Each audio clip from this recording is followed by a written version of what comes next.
अरिहन्ता मङ्गलम्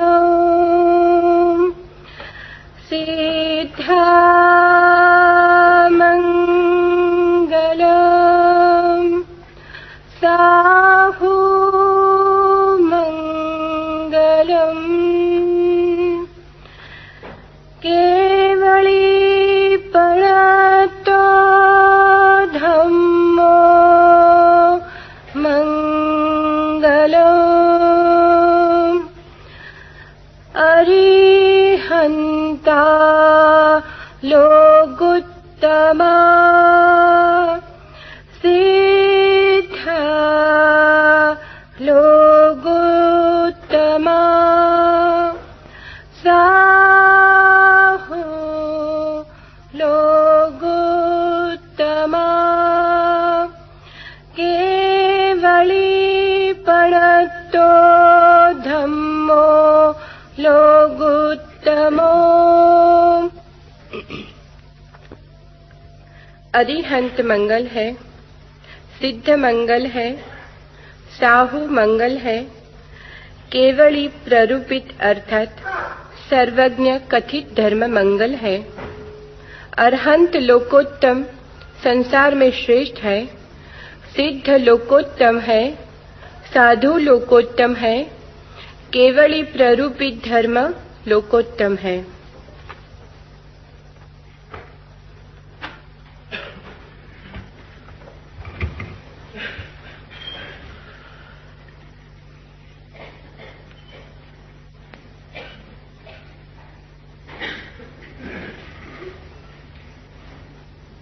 महावीर ने कहा है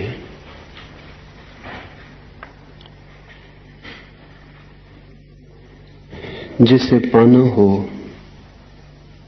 उसे देखना शुरू करना चाहिए, क्योंकि हम उसे ही पा सकते हैं जिसे हम देखने में समर्थ हो जाएं। जिसे हमने देखा नहीं उसे पाने का भी कोई उपाय नहीं। जिसे खोजना हो उसकी भावना करनी प्रारंभ कर देनी चाहिए, क्योंकि इस जगत में हमें वही मिलता है जो मिलने के भी पहले जिसके लिए हम अपने हृदय में जगह बना लेते हैं। अतिथि घर आता हो तो हम इंतजाम कर लेते हैं उसके स्वागत का। अरिहंत को निर्मित करना हो स्वयं में, सिद्ध को पाना हो कभी, किसी क्षण स्वयं भी केवली बन जाना हो, तो उसे देखना, उसकी भावना करनी, उसकी आकांक्षा और अभीप्सा की तरफ चरण उठाने शुरू करने जरूरी है। महावीर से 2500 साल पहले चीन में एक कहावत प्रचलित थी, और वो कहावत थी लाओ त्से के द्वारा कही गई और बाद में संग्रहित की गई चिंतन की धारा का पूरा सार। वो कहावत थी, the superior physician cures the illness before it is manifested. जो श्रेष्ठ चिकित्सक है वो बीमारी के प्रकट होने के पहले ही उसे ठीक कर देता है। The inferior physician only cares for the illness which he was not able to prevent। और जो साधारण चिकित्सक है वो केवल बीमारी को दूर करने में थोड़ी बहुत सहायता पहुंचाता है जिसे वो रोकने में समर्थ नहीं था।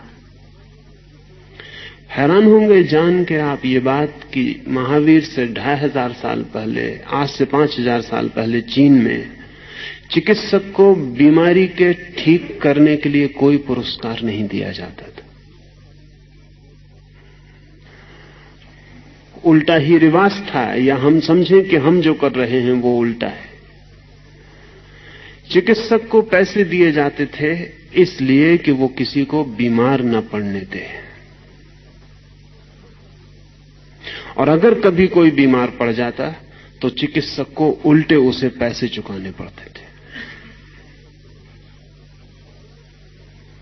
तो हर व्यक्ति नियमित अपने चिकित्सक को पैसे देता था ताकि वो बीमार ना पड़े, और बीमार पड़ जाए तो चिकित्सक को उसे ठीक भी करना पड़ता और पैसे भी देने पड़ते। जब तक वो ठीक ना हो जाता तब तक बीमार को फीस मिलती चिकित्सक के द्वारा।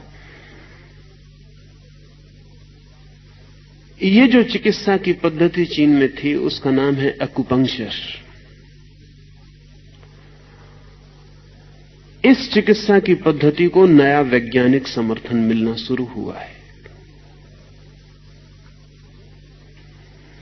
रूस में वे इस पर बड़े प्रयोग कर रहे हैं और उनकी दृष्टि है कि इस सदी के पूरे होते होते रूस में चिकित्सक को बीमार न पड़ने देने की तनख्वाह देनी शुरू कर दी जाएगी,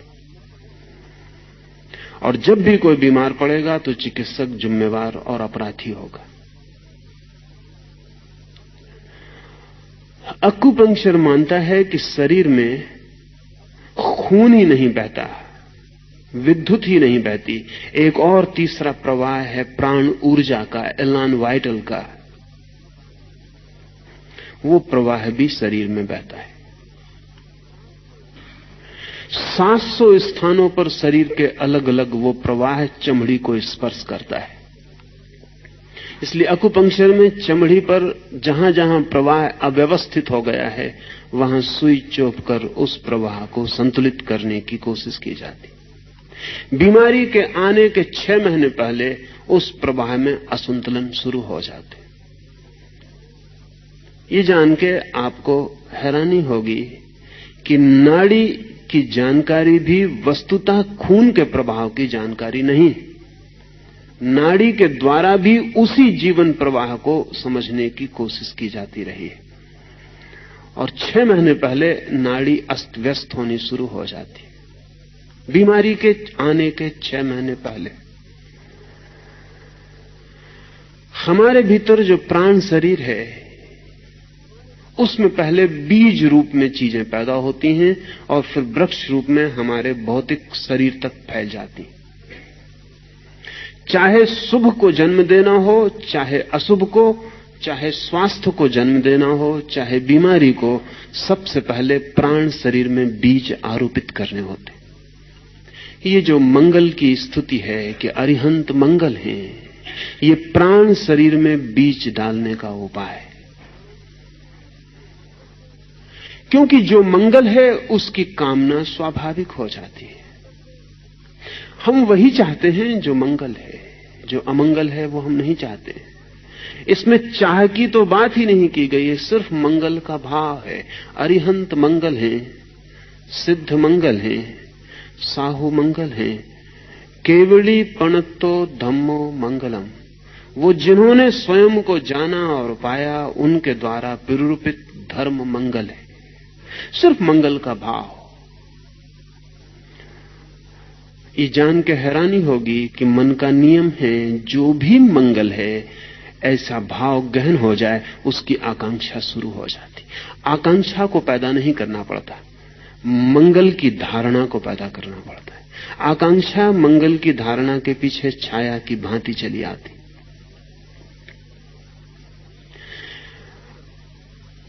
धारणा पतंजलि योग के 8 अंगों में कीमती अंग है जहां से अंतरयात्रा शुरू होती है। धारणा, ध्यान, समाधि।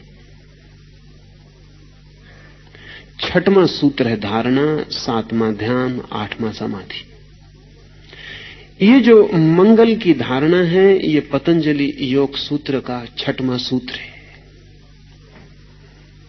और महावीर के योग सूत्र का पहला। क्योंकि महावीर का मानना यह है कि धारणा से सब शुरू हो जाता है। धारणा जैसे ही हमारे भीतर गहन होती है हमारी चेतना रूपांतरित होती है, न केवल हमारी हमारे पड़ोस में जो बैठा है उसकी भी। ये जान के आपको आश्चर्य होगा कि आप अपनी ही धारणाओं से प्रभावित नहीं होते, आपके निकट जो धारणाओं के प्रवाह बहते हैं उनसे भी प्रभावित होते। इसलिए महावीर ने कहा है, अज्ञानी से दूर रहना मंगल है, ज्ञानी के निकट रहना मंगल है।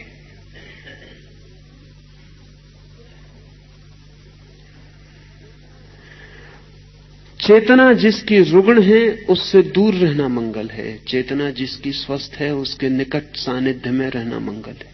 सत्संग का इतना ही अर्थ है कि जहां शुभ धारणाएं हों उस मिल्यू में, उस वातावरण में रहना मंगल है। रूस के एक विचारक जो अकुपंक्चर पर काम कर रहे हैं, डॉक्टर सिरोव,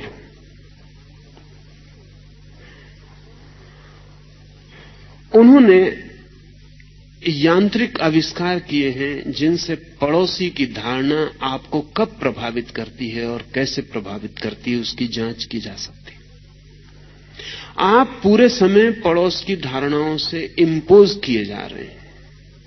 आपको पता ही नहीं कि आपको जो क्रोध आया है जरूरी नहीं कि आपका ही हो, वह आपके पड़ोसी का भी हो सकता है। भीड़ में बहुत मौकों पर आपको ख्याल नहीं है, भीड़ में एक आदमी जम्हाई लेता है और 10 आदमी उसी क्षण अलग अलग कोनों में बैठे हुए जम्हाई लेना शुरू कर देते। सरों को कहना है कि वो धारणा एक के मन में जो पैदा हुई उसके वर्तुल आसपास चले गए और दूसरों को भी उसने पकड़ लिया। अब इसके लिए उसने यंत्र निर्मित किए हैं जो बताते हैं कि धारणा आपको कब पकड़ती है और कब आप में प्रवेश कर जाती। अपनी धारणा से तो व्यक्ति का प्राण शरीर प्रभावित होता ही है, दूसरे की धारणा से भी प्रभावित होता है। कुछ घटनाएं इस संबंध में आपको कहूं तो बहुत आसान होगा। 1910 में जर्मनी की एक ट्रेन में एक 15-16 वर्ष का युवक बेंच के नीचे छिपा पड़ा है।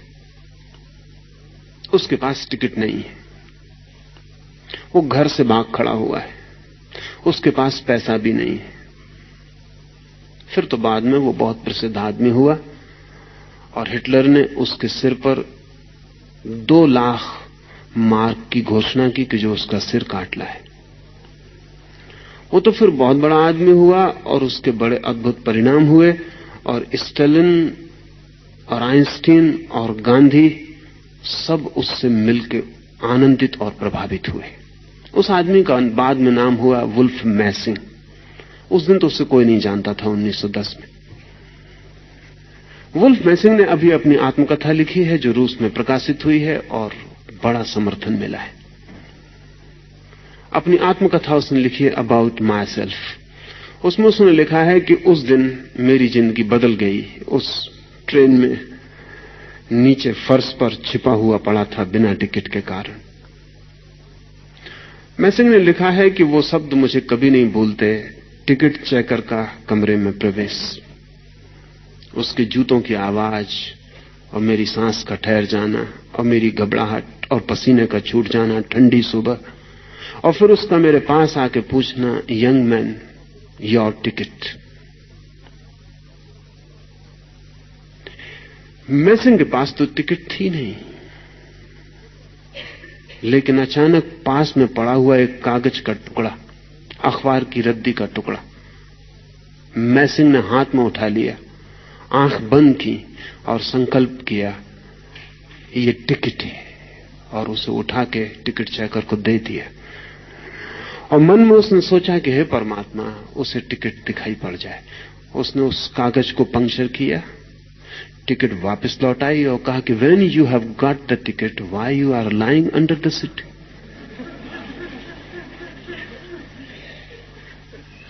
पागल हो, जब टिकट तुम्हारे पास तो नीचे क्यों पड़े हो? मैसिंग को खुद भी भरोसा नहीं आया, लेकिन इस घटना ने उसकी पूरी जिंदगी बदल दी।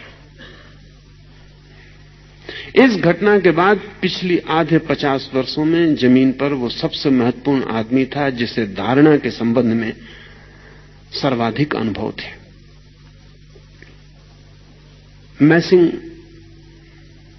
की परीक्षा दुनिया में बड़े बड़े लोगों ने ली। 1940 में एक नाटक के मंच पर, जहां वो अपना प्रयोग दिखला रहा था, लोगों में विचार संक्रमित करने का, अचानक पुलिस आके मंच को पर्दा गिरा दिया और लोगों से कहा कि यह कार्यक्रम समाप्त हो गया क्योंकि मैसिंग गिरफ्तार कर लिया गया। मैसिंग को तत्काल बंद गाड़ी में डाल के क्रिमिनल ले जाया गया और स्टेलिन के सामने मौजूद किया गया। स्टेलिन ने कहा, मैं मान नहीं सकता कि कोई किसी के दूसरे की धारणा को सिर्फ आंतरिक धारणा से प्रभावित कर सकता है, क्योंकि अगर ऐसा हो सकता है तो फिर आदमी सिर्फ पदार्थ नहीं रह जाता। तो मैं तुम्हें इसलिए पकड़ के बुलाया हूं कि तुम मेरे सामने सिद्ध करो। तो मैसिंग ने कहा, आप जैसा भी चाहें। तो स्टेलिन ने कहा कि कल 2 बजे तुम यहां रहो बंद। 2 बजे आदमी तुम्हें ले जाएंगे मॉस्को के बड़े बैंक में। तुम क्लर्क को 1 लाख रुपया सिर्फ धारणा के द्वारा निकलवा के ले आओ। पूरा बैंक मिलिट्री से घेरा गया है। 2 आदमी पिस्तौलें लिए हुए मैसिंग के पीछे। ठीक 2 बजे उसे बैंक में ले जाया गया। उसे कुछ पता नहीं कि किस काउंटर पर उसे ले जाया जाएगा।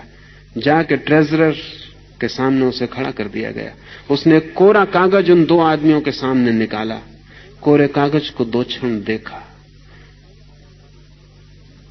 ट्रेजरर को दिया और 1 लाख रूबल। ट्रेजरर ने कई बार उस कागज को देखा, चश्मा लगाया, वापस गौर से देखा और फिर 1 लाख रुपया, 1 लाख रूबल निकाल के मैसिंग को दे दिए। मैसिंग ने बैग में वापस अंदर रखे, स्टेलिन को जाके रुपए दिए। स्टेलिन ने कहा, हैरानी।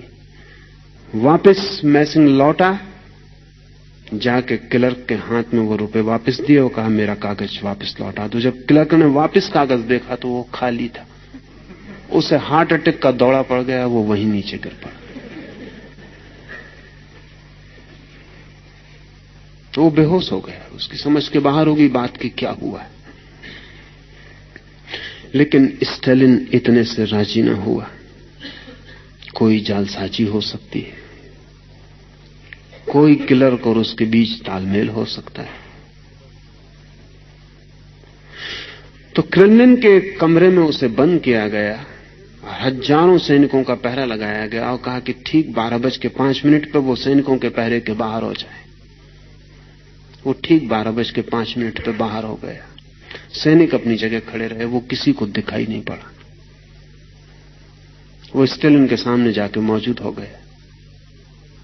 इस पर भी स्टेलिन को भरोसा नहीं आया।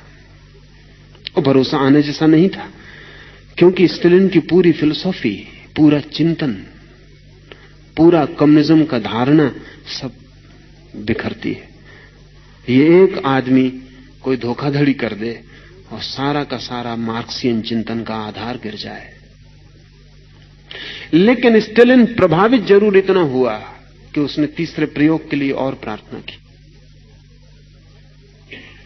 उसकी दृष्टि में जो सर्वाधिक कठिन बात हो सकती थी वो ये थी, उसने कहा कि कल रात 12 बजे मेरे कमरे में तुम मौजूद हो जाओ, बिना किसी अनुमति पत्र के। ये सर्वाधिक कठिन बात थी,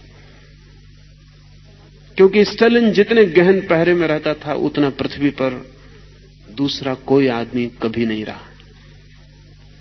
पता भी नहीं होता था कि स्टेलिन किस कमरे में है क्रेमलिन के। रोज कमरा बदल दिया जाता था ताकि कोई खतरा ना हो, कोई बम ना फेंका जा सके, कोई हमला ना किया जा सके। सिपाहियों की पहली कतार जानती थी कि 5 नंबर कमरे में है, दूसरी कतार जानती थी कि 6 नंबर कमरे में है, तीसरी कतार जानती थी कि 8 नंबर कमरे में है। अपने ही सिपाहियों से भी बचने की जरूरत स्टेलिन को थी। कोई पता नहीं होता था कि स्टेलिन किस कमरे में। स्टेलिन की खुद पत्नी भी स्टेलिन के कमरे का पता नहीं रख सकती थी। क्रेमलिन के सारे कमरे जिनमें स्टेलिन अलग अलग होता था करीब करीब एक जैसे थे, जिनमें वो कहीं भी किसी भी क्षण हट सकता था। सारा इंतजाम हर कमरे में था। ठीक रात 12 बजे पहरेदार पहरा देते रहे और मैसिंग जाके स्टेलिन की मेज के सामने खड़ा हो गया। स्टेलिन भी कब गया और स्टेलिन ने कहा कि तुमने ये किया कैसे, यह असंभव है। मैसिंग ने कहा मैं नहीं जानता, मैंने कुछ ज्यादा नहीं किया, मैंने सिर्फ एक ही काम किया कि मैं दरवाजे पर आया और मैंने कहा कि आई एम बेरिया। वो बेरिया रूसी पुलिस का सबसे बड़ा आदमी था, स्टेलिन के बाद नंबर 2 की ताकत का आदमी। बस मैंने सिर्फ इतना ही भाव किया कि मैं बेरिया हूं और तुम्हारे सैनिक मुझे सलाम बजाने लगे और मैं भीतर आ गया।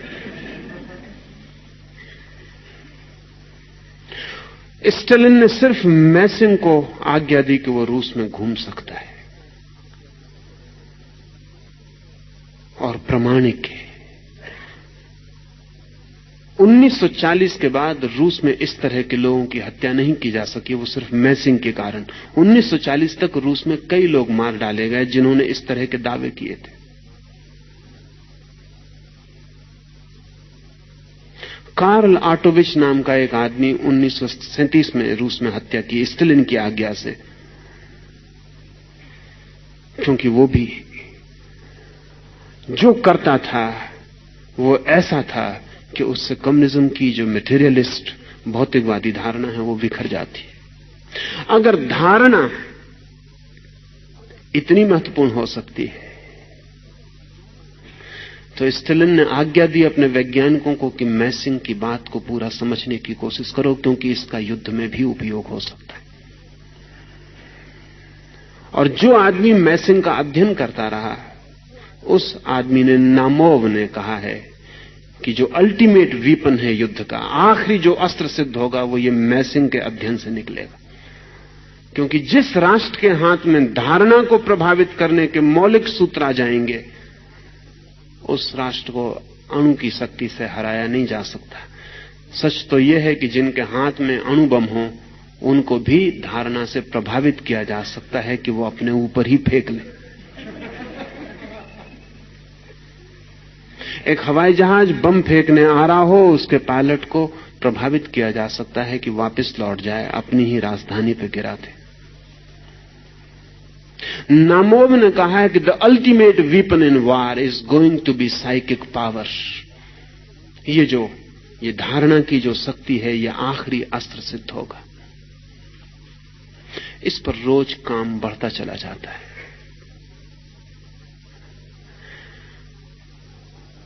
स्टेलिन जैसे लोगों की उत्सुकता तो निश्चित ही विनाश की तरफ होगी। महावीर जैसे लोगों की उत्सुकता निर्माण और सृजन की ओर है। इसलिए मंगल की धारणा, महावीर ने कहा है, भूल कर भी, स्वप्न में भी कोई बुरी धारणा मत करना, क्योंकि वो परिणाम ला सकती है। आप राह से गुजर रहे हैं, आप सोचते हैं मैंने कुछ किया भी नहीं, एक मन में ख्याल भर आ गया कि इस आदमी की हत्या कर दूं। आपने कुछ किया नहीं। कि इस दुकान से फला चीज चुरा लूं। आप चोरी करने नहीं भी गए, लेकिन क्या आप निश्चिंत हो सकते हैं कि राह पर किसी चोर ने आपकी धारणा न पकड़ ली होगी?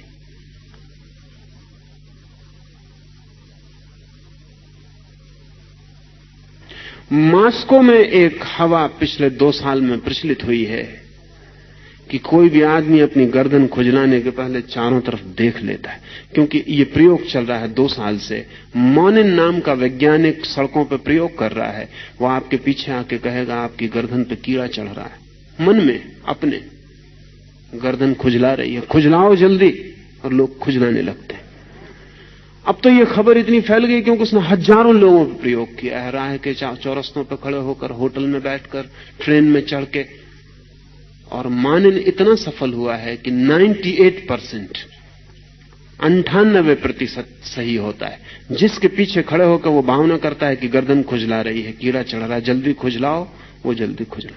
अब तो लोगों को पता चल गया सच में भी कीड़ा चढ़ा हो तो लोग पहले देख लेते हैं कि वो मानिन नाम का आदमी आसपास तो नहीं। जब से मानिन का प्रयोग सफल हुआ है, तब से मस्तिष्क के बाबत एक नई जानकारी मिली है, और वो ये कि मस्तिष्क सामने से जितनी शक्ति रखता है, उससे चौगनी शक्ति मस्तिष्क के पीछे के हिस्से में।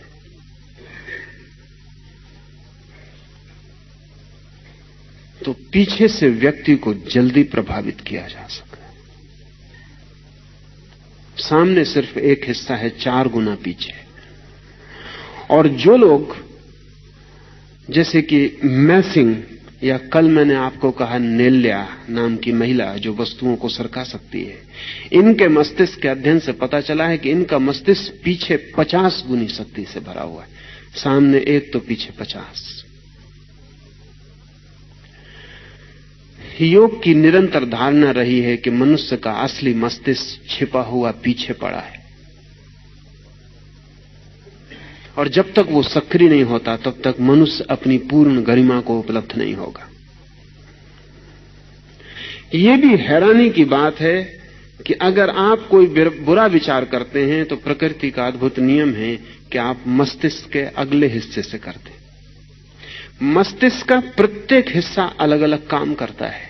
अगर आपको हत्या करनी है तो उसका विचार आपके मस्तिष्क के ऊपरी सामने के हिस्से में चलता है, और अगर आपको किसी की सहायता करनी है तो पीछे अंतिम हिस्से में चलता है। प्रकृति ने इंतजाम किया हुआ है कि शुभ की ओर आपको ज्यादा शक्ति दी हुई है, अशुभ की ओर कम शक्ति दी हुई है। लेकिन शुभ जगत में दिखाई नहीं पड़ता और अशुभ जगत में बहुत दिखाई पड़ता है।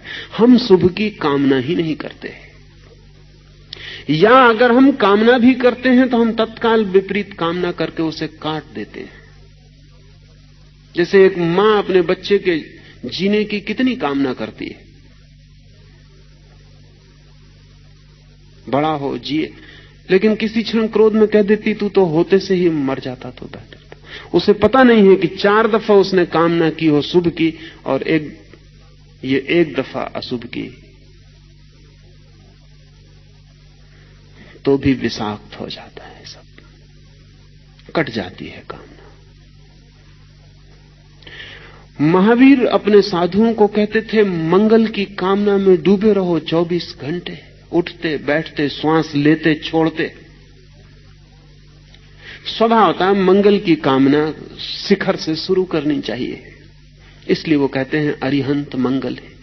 वे जिनके आंतरिक समस्त रोग समाप्त हो गए वे मंगल हैं, सिद्ध मंगल हैं, साधु मंगल हैं।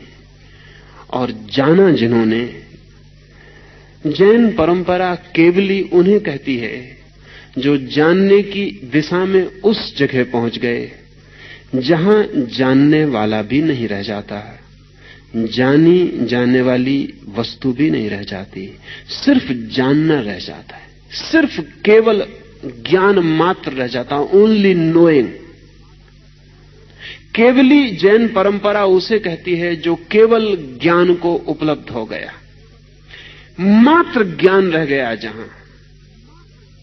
जहां ना कोई जानने वाला बचा, जहां मैं का कोई भाव ना बचा, जहां कोई गे ना बचा, जहां कोई तू ना बचा, जहां सिर्फ जानने की शुद्ध क्षमता, प्योर कैपेसिटी टू नो। इसे ऐसा समझें कि हम एक कमरे में दिया जलाएं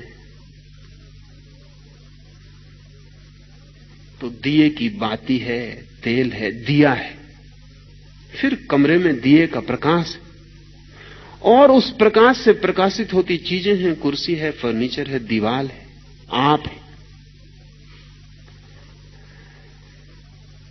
अगर हम ऐसी कल्पना कर सकें कि कमरा शून्य हो गया, न दीवार है, न फर्नीचर है, कुछ भी नहीं,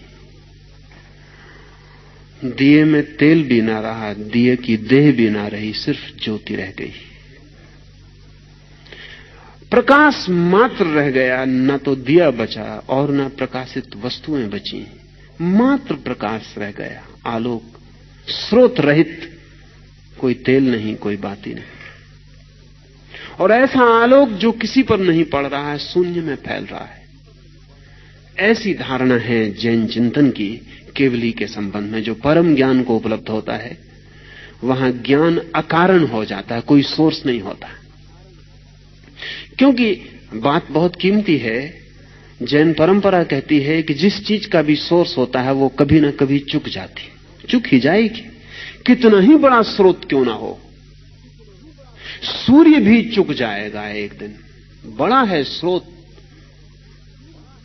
अरबों वर्षों से रोशनी दे रहा है। वैज्ञानिक कहते हैं अभी और अंदाजन 4000 5000 साल रोशनी देगा, लेकिन चुक जाएगा।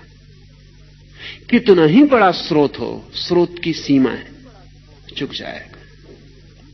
महावीर कहते हैं ये जो चेतना है ये अनंत है, ये कभी चुक नहीं सकती, ये स्रोत रहित है।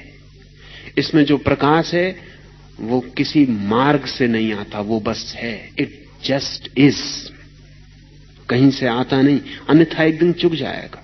कितना ही बड़ा हो चुक जाएगा। महासागर भी चम्मचों से उलीच के चुकाए जा सकते,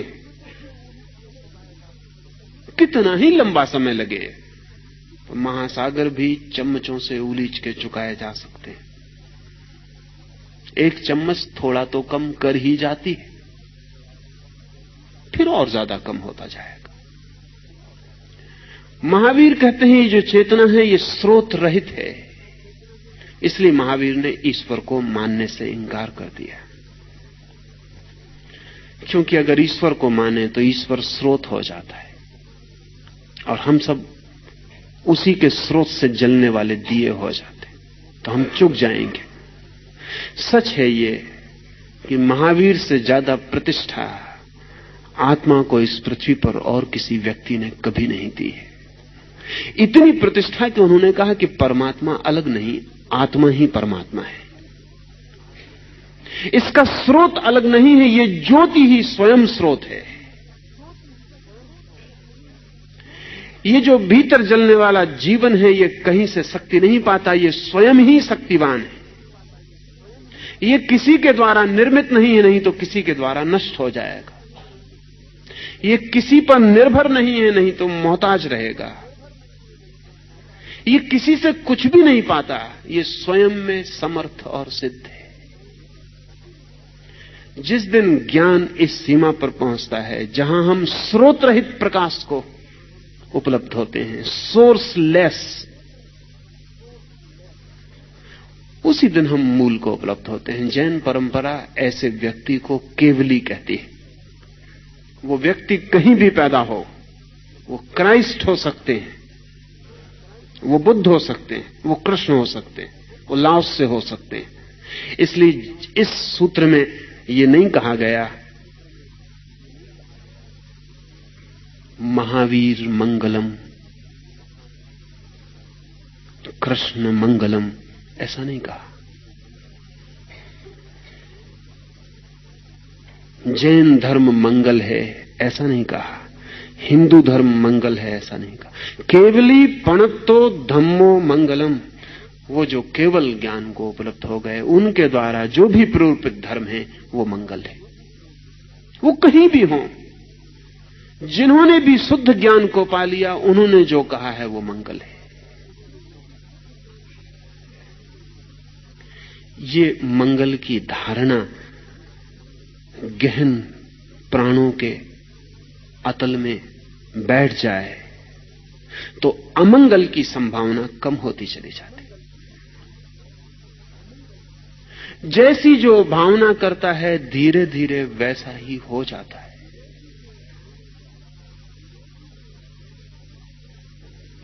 जैसा हम सोचते हैं वैसे ही हम हो जाते हैं। जो हम मांगते हैं वो मिल जाता है, लेकिन हम सदा गलत मांगते हैं, वही हमारा दुर्भाग्य है।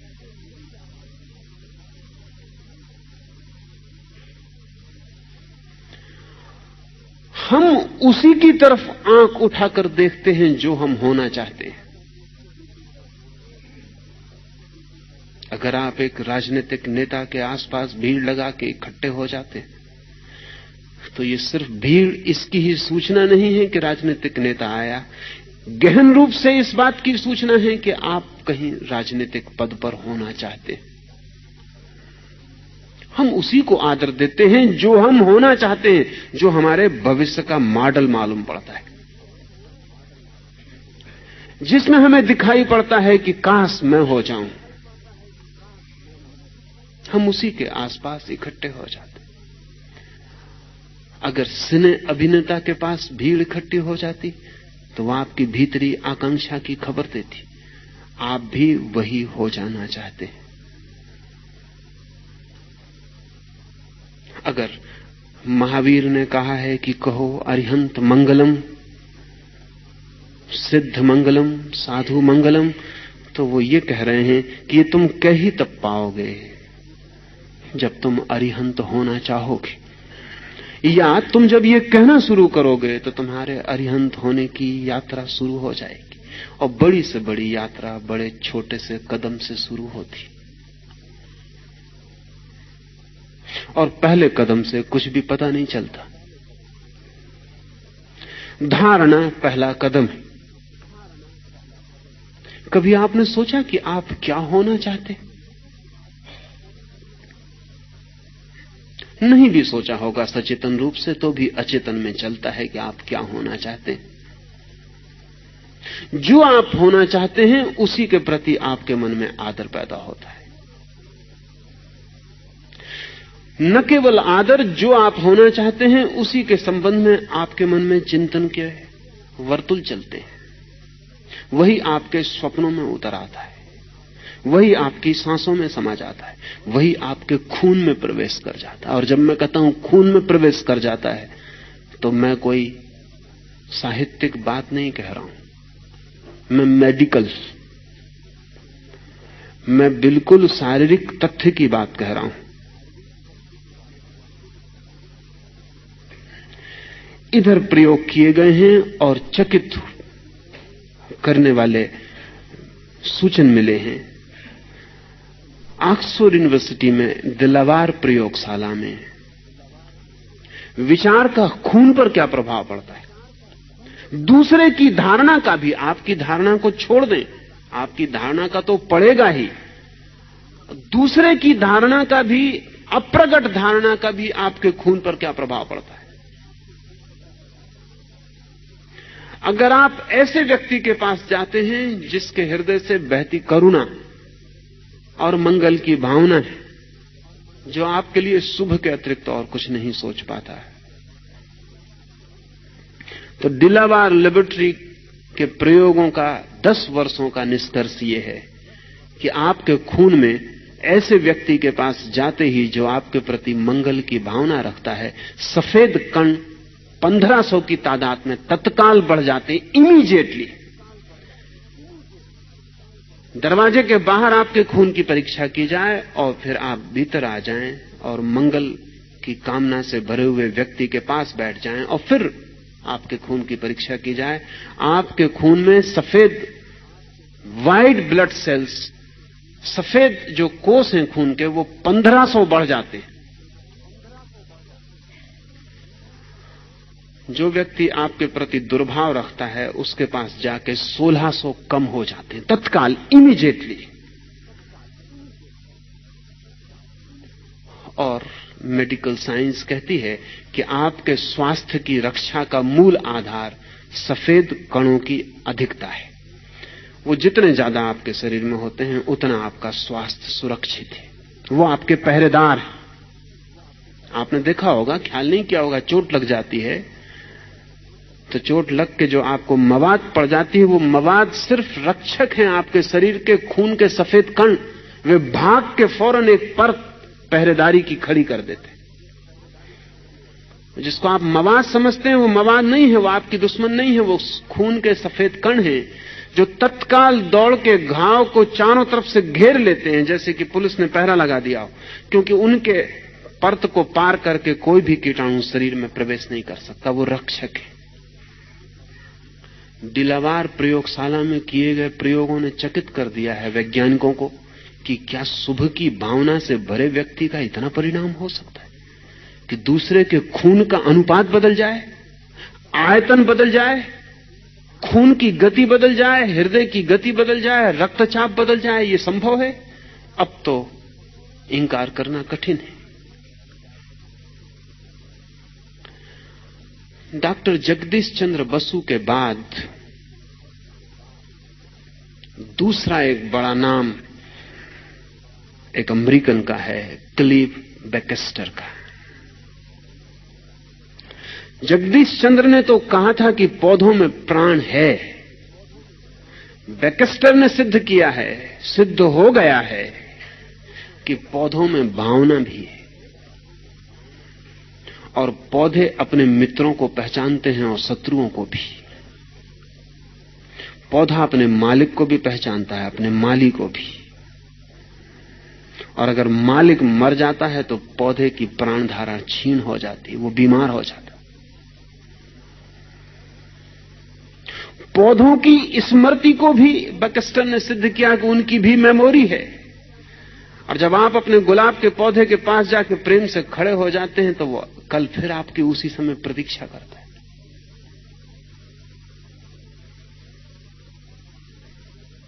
वो याद रखता है, आज आप नहीं आए। या जब आप पौधे के पास प्रेम से भर के खड़े हो जाते हैं और फिर अचानक एक फूल तोड़ लेते हैं तो पौधे को बड़ी हैरानी होती, बड़ा कंफ्यूजन होता है। इस सब की प्राण धाराओं को रिकॉर्ड करने वाले यंत्र तैयार किए हैं बैक्स्टर ने कि पौधा एकदम कंफ्यूज हो जाता है, उसकी समझ में नहीं आता कि जो आदमी इतने प्रेम से खड़ा था उसने फूल कैसे तोड़ लिया। वो ऐसे ही कंफ्यूज हो जाता जैसे कोई बच्चा आपके पास खड़ा हो, प्रेम करते करते एकदम गर्दन तोड़ ले कि चेहरा बहुत अच्छा लगता है। पौधे की समझ में बिल्कुल नहीं आता कि ये हो क्या गया। उसके भीतर बड़ा कंफ्यूजन पैदा होता है। बैक्स्टर कहता है हमने हजारों पौधों को कंफ्यूज किया हुआ, उनको हम बड़ी परेशानी में डाले हुए हैं। वो समझ ही नहीं पाते कि ये हो क्या रहा है। जिसको मित्र की तरह अनुभव कर रहे थे वो एकदम शत्रु की तरह हो जाता।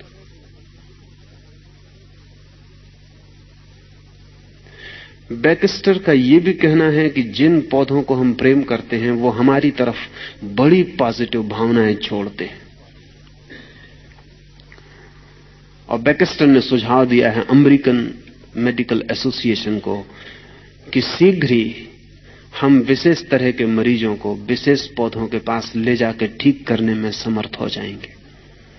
अगर उन पौधों को हमने इतना प्राणवान कर दिया, प्रेम से, भाव से, संगीत से, प्रार्थना से, ध्यान से, उनको इतना प्राण शक्ति से भर दिया तो उनके पास विशेष तरह के मरीज ले जाने से फायदा होगा।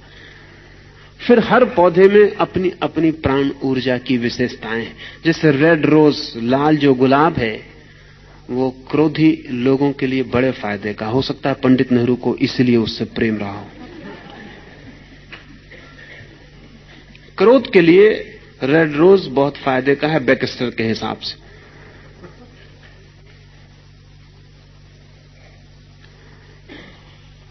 वो क्रोध को कम करता है, वो अक्रोध की धारणा को अपने चारों तरफ फैलाता है। उसका भी अपना आभा मंडल है। पौधों के पास भी हृदय है, माना कि वे अशिक्षित हैं लेकिन उनके पास हृदय है। आदमी बहुत शिक्षित होता चला जाता लेकिन हृदय खोता चला जाता। ये धारणा हृदय को जन्माने का आधार बन सकती, मंगल की धारणा। निश्चित ही मंगल की धारणा, हम इतने कमजोर हैं और अमंगल हमें इतना सहज है कि हम अरिहंत पर भी मंगल की धारणा कर पाएं तो चमत्कार है। हम ये भी कह पाएं कि अरिहंत मंगल हैं तो भी मिरेकल है। पत्थर मंगल है इसके लिए तो कठिनाई पड़ेगी, दुश्मन मंगल है इसके लिए तो बहुत कठिनाई पड़ेगी, शत्रु मंगल है इसके लिए तो बहुत कठिनाई पड़ेगी। महावीर आपको भली भांति जानते हैं, जो श्रेष्ठतम है जिस पर भी आपको कठिनाई पड़ेगी करने में मंगल की धारणा, उससे शुरू करते हैं। अरिहंत, सिद्ध, साधु और जिन्होंने जाना उनके द्वारा प्ररूपित धर्म। धर्म का जैन परंपरा में वैसा अर्थ नहीं है जैसा अंग्रेजी के रिलीजन का या उर्दू के मजहब का, और वैसा अर्थ भी नहीं है जैसा हिंदू धर्म का। जैन परंपरा में धम्म का जो अर्थ है वो समझ लेना चाहिए, वो बहुत खूबी का है, विशिष्ट है और जैन दृष्टि को एक नए आयाम में फैलाता है।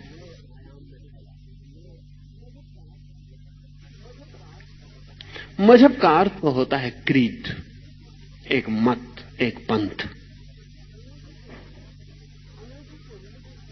अंग्रेजी के रिलीजन शब्द का अर्थ होता है करीब करीब वही जो योग का अर्थ होता है। वो जिस सूत्र से बना है रिलीगेर, उसका अर्थ होता है जोड़ना, आदमी को परमात्मा से जोड़ना। योग का भी वही अर्थ होता है, आदमी को परमात्मा से जोड़ना। लेकिन जैन चिंतन परमात्मा के लिए जगह ही नहीं रखता। इसलिए आप ये जान के हैरान होंगे कि जैन योग का अच्छा अर्थ नहीं मानते। जैन कहते हैं केवली अयोगी होता है, अयोगी, योगी नहीं। इसलिए महावीर को नासमझ कुछ भूल से भरे लोग महायोगी कहते हैं, वो गलती कहते हैं। वो जैन परंपरा के शब्द का उन्हें पता नहीं। महावीर कहते हैं जुड़ना नहीं है किसी से, जो गलत है उससे टूटना है, अलग होना है। अयोग, संसार से अयोग, तो स्वरूप उपलब्ध हो जाता है। योग कहता है परमात्मा से मिलन, तो स्वरूप उपलब्ध होता है। महावीर कहते हैं स्वरूप उपलब्ध ही है, जो हमें पाना है वो हमें मिला ही हुआ है, सिर्फ हम गलत चीजों से चिपके खड़े हैं, इसलिए दिखाई नहीं पड़ रहा है। गलत को छोड़ दें, अयुक्त हो जाएं, अलग हो जाएं। इसलिए जैन परंपरा में अयोग का वही मूल्य है जो हिंदू परंपरा में योग का।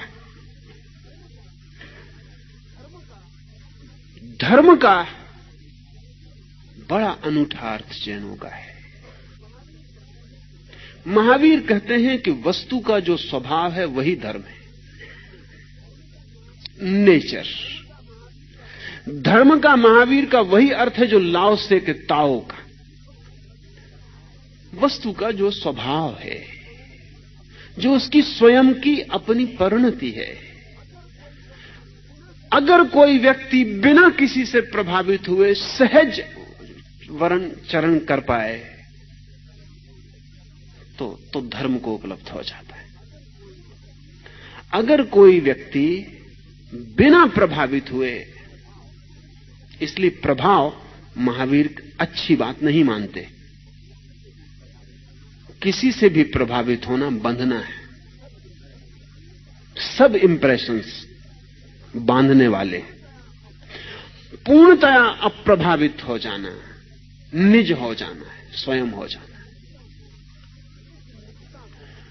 इस निजता को, इस स्वयं होने को वे धर्म कहते हैं। केवली प्ररूपित धर्म का अर्थ होता है जब कोई व्यक्ति केवल ज्ञान मात्र रह जाता है, चेतना मात्र रह जाता है, तब वो जैसे जीता है वही धर्म है। उसका जीवन, उसका उठना, उसका बैठना, उसका हलन चलन, उसका सोना, वो जो भी करता है, उसकी आंख के पलक का है उठना और हिलना, उसकी समस्त अस्तित्व में प्रकट होती हुई जो भी किरणें हैं, वही धर्म है। जैसे अग्नि अपने शुद्ध रूप में जलती हो तो धुआं पैदा नहीं होता। आप कहेंगे अग्नि तो जहां भी जलती वहां धुआं पैदा होता। तर्क की किताबों में लिखा हुआ है जहां जहां धुआं वहां वहां अग्नि। इसलिए जहां धुआं दिखे मान लेना कि अग्नि। लेकिन धुआं अग्नि से पैदा नहीं होता, केवल ईंधन के गीलेपन से पैदा होता है। अग्नि से उसका कोई लेना देना नहीं। अगर ईंधन बिल्कुल गीला ना हो तो धुआं पैदा नहीं होता। धुआं अग्नि का स्वभाव नहीं है, ईंधन का प्रभाव है। जो ईंधन गीला होता है तो पैदा होता है। तो कहना चाहिए कि वो पानी से पैदा होता है, वो अग्नि से पैदा नहीं होता धुआं। अगर बिल्कुल सूखा ईंधन है जिसमें पानी जरा भी नहीं है तो धुआं पैदा नहीं होगा। और अगर पैदा होता है तो जानना कि थोड़ा बहुत ईंधन गीला है। अग्नि जब अपने शुद्ध रूप में होती है, जब उसमें कोई दूसरा विजातीय फॉरेन एलिमेंट नहीं होता, तब उसमें कोई धुआं नहीं होता। महावीर कहते हैं तब अग्नि अपने धर्म में है, जब कोई धुआं नहीं। जब चेतना बिल्कुल शुद्ध होती है और पदार्थ का कोई प्रभाव नहीं होता, शरीर का पता भी नहीं होता, जब चेतना इतनी शुद्ध होती है कि शरीर का पता भी नहीं होता, तब महावीर कहते हैं जानना कि चेतना अपने धर्म में। इसलिए महावीर कहते हैं प्रत्येक का अपना धर्म है। अग्नि का अपना है, जल का अपना है, पदार्थ का अपना है, चेतना का अपना है। शुद्ध हो जाना अपने धर्म में आनंद है, अशुद्ध रहना अपने धर्म में दुख है। तो धर्म का यहां अर्थ है स्वभाव, अपने स्वभाव में चले जाना, धार्मिक हो जाना है, और अपने स्वभाव के बाहर भटकते रहना, अधार्मिक बने रहना।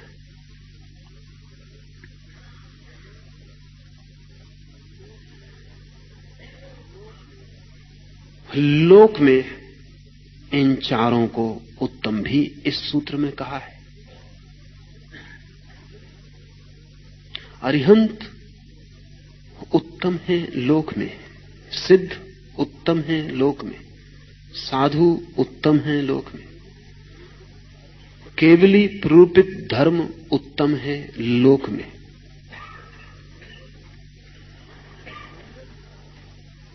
मंगल कह देने के बाद उत्तम कहने की क्या जरूरत है?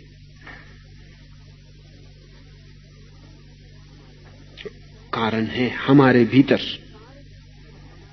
ये सारे सूत्र हमारे मनस के ऊपर आधारित है। ये हमारे मन की गहराइयों के अध्ययन पर आधारित है।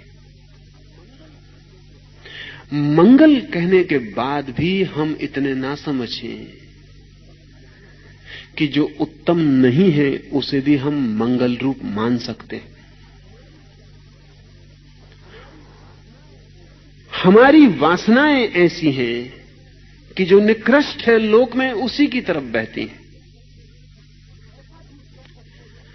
ऐसा भी कह सकते हैं कि वासना का अर्थ ही यही होता है, नीचे की तरफ बहाव। जो निकृष्ट है उसी की तरफ। रामकृष्ण कहा करते थे कि चील आकाश में भी उड़े तो तुम ये मत समझना कि उसका ध्यान आकाश में होता है। वो आकाश में उड़ती है लेकिन उसकी नजर नीचे, कहीं कूड़े कबाड़ पर, किसी कचरे घर पर पड़े हुए मांस पर, किसी सड़ी मछली पर, उस पर लगी रहती। उड़ती आकाश में पर उसकी दृष्टि तो कहीं नीचे किसी मांस के टुकड़े पर अटकी रहती। तो रामकृष्ण कहते थे भूल में मत पड़ जाना कि चील आकाश में उड़ रही इसलिए आकाश में ध्यान होगा। ध्यान तो उसका नीचे लगा रहता। इसलिए दूसरे सूत्र में महावीर का ये जो मंगल सूत्र है ये तत्काल जोड़ता है अरिहंत लोगोत्तम। अरिहंत उत्तम है। ये सिर्फ इशारे के लिए। सिद्ध उत्तम है, साधु उत्तम है। उत्तम का अर्थ है कि शिखर हैं जीवन के, श्रेष्ठ, पाने योग्य, चाहने योग्य, होने योग्य। सविज्जर ने, किसी ने पूछा है सविज्जर को,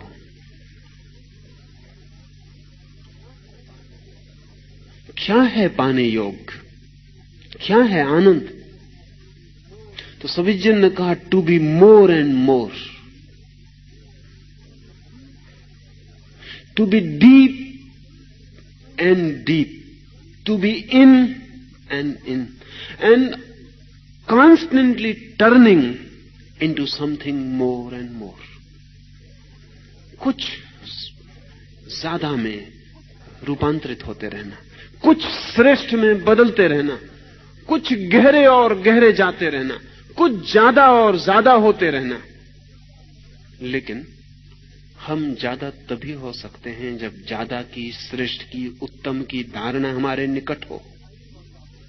शिखर दिखाई पड़ता हो तो यात्रा भी हो सकती है, शिखर ही ना दिखाई पड़ता हो तो यात्रा का कोई सवाल नहीं है।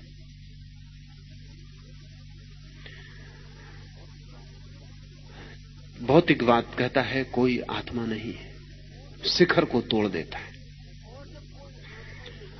और जब कोई आत्मा नहीं है ऐसा कोई मान लेता है तो आत्मा को पाना है, इसका तो कोई सवाल ही नहीं रह जाता। फ्रायड यदि कह देता है कि आदमी वासना के अतिरिक्त और कुछ भी नहीं है, तो आदमी तो वासना है ही, वो तत्काल मान लेता है। फिर वो कहता है जब वासना के अतिरिक्त कुछ है ही नहीं तो बात खत्म हो गई, बात समाप्त हो गई। एक व्यक्ति कह रहा था किसी को कि मैं बहुत परेशान था क्योंकि मेरी कॉन्शियंस मुझे बहुत पीड़ा देती थी, मेरा अंतःकरण बहुत पीड़ा देता था। झूठ बोलूं तो, चोरी करूं तो, किसी स्त्री की तरफ देखूं तो बड़ी पीड़ा होती थी। तो फिर मैं मनोचिकित्सक के पास गया और मैंने इलाज करवाया और 2 साल में मैं बिल्कुल ठीक हो गया। तो उसके मित्र ने पूछा कि क्या अब चोरी का भाव नहीं उठता, स्त्री को देखकर वासना नहीं जगती, सुंदर को देखकर पाने का भाव पैदा नहीं होता? उसने कहा नहीं नहीं, तुम मुझे गलत समझे। 2 साल में मनोचिकित्सक ने मुझे मेरी कॉन्शियंस से छुटकारा दिला दिया। अब पीड़ा नहीं होती, अब चिंता नहीं होती, अब अपराध अनुभव नहीं करता हूं। पिछले 50 सालों में पश्चिम का मनोचिकित्सक लोगों को अपराध से मुक्त नहीं करवा रहा, अपराध के भाव से मुक्त करवा रहा। ये कह रहा है ये तो स्वाभाविक है, तो बिल्कुल स्वाभाविक है, ये तो होगा ही। अगर आज पश्चिम में जीवन ऐसी नीचे तल पर सरक रहा है, चल रहा है कहना ठीक नहीं, सरक रहा है जैसे सांप सरकता है, तो उसका बड़े से बड़ा जुम्मा पश्चिम के मनोवैज्ञानिक को है, क्योंकि वो निकृष्ट को कहता है कि यही स्वभाव है।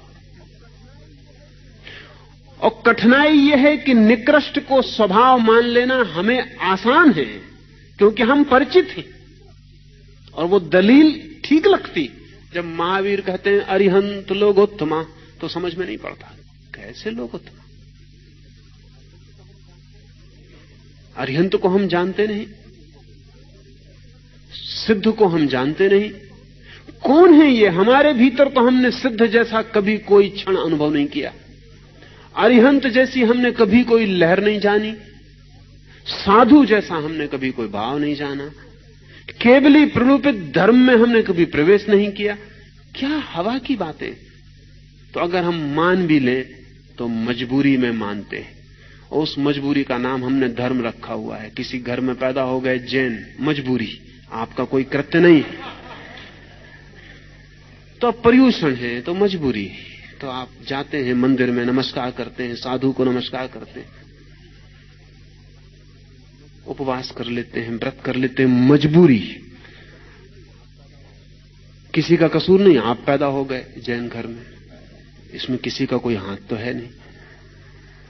खोपड़ी में बचपन से सुनाया जा रहा है, वो भर गया है, उसको निपटा लेते। बाकी कहीं स्फुरना नहीं है उसमें, कहीं कोई ऐसा सहज भाव नहीं है। क्या आपने ख्याल किया कि मंदिर जाते वक्त आपके पैर और सिनेमा गृह में जाते वक्त आपके पैरों की गति में बुनियादी भेद होता है, गुणात्मक, क्वालिटेटिव। मंदिर जैसे आप घसीटे जाते हैं, सिनेमा गृह जैसे आप जाते हैं।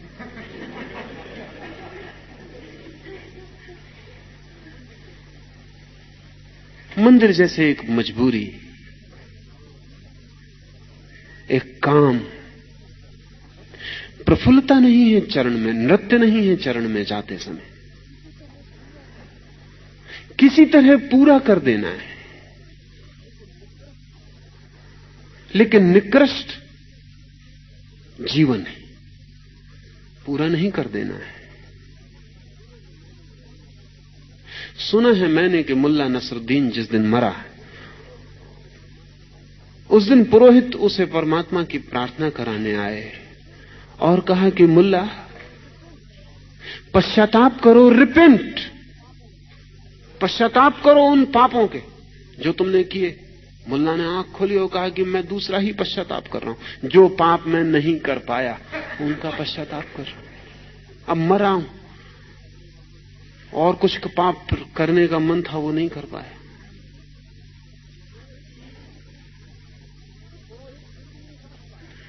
वो पुरोहित फिर भी नहीं समझ पाया, क्योंकि पुरोहितों से कम समझदार आदमी आज जमीन पर दूसरे नहीं। उसने कहा कि मुल्ला ये क्या तुम कहते हो, अगर तुम्हें दोबारा जन्म मिले तो क्या तुम वही पाप करोगे, वैसा ही जियोगे जैसा अभी जिए? मुल्ला ने कहा कि नहीं, बहुत फर्क करूंगा। मैंने इस जिंदगी में पाप बड़ी देर से शुरू किए, अगली जिंदगी में जरा जल्दी शुरू कर दूंगा। ये मुल्ला हम सब मनुष्यों के बाबत खबर दे रहा है। ये व्यंग है, यह आदमी पूरा व्यंग है हम सब पर। यह हमारी मनोदशा है। मरते वक्त हमें भी पश्चाताप होगा। पश्चाताप होगा उन औरतों का जो नहीं मिली, पश्चाताप होगा उस धन का जो नहीं पाया, पश्चाताप होगा उन पदों का जो चूक गए, पश्चाताप होगा उस सब का जो निकृष्ट था, जो पाने योग्य ही नहीं था। लेकिन क्या मरते वक्त पश्चाताप होगा कि अरिहंत ना मिले, सिद्ध ना मिले, केवली प्रूपित धर्म में प्रवेश ना मिला? नहीं, हो सकता है नमोकार आपके आसपास पढ़ा जा रहा होगा, लेकिन आपके भीतर उसको कोई प्रवेश नहीं हो पाएगा, क्योंकि जिन्होंने जीवन भर उसके प्रवेश की तैयारी नहीं की, वे अगर सोचते हो कि क्षण में उसका प्रवेश हो जाएगा तो वे ना समझे।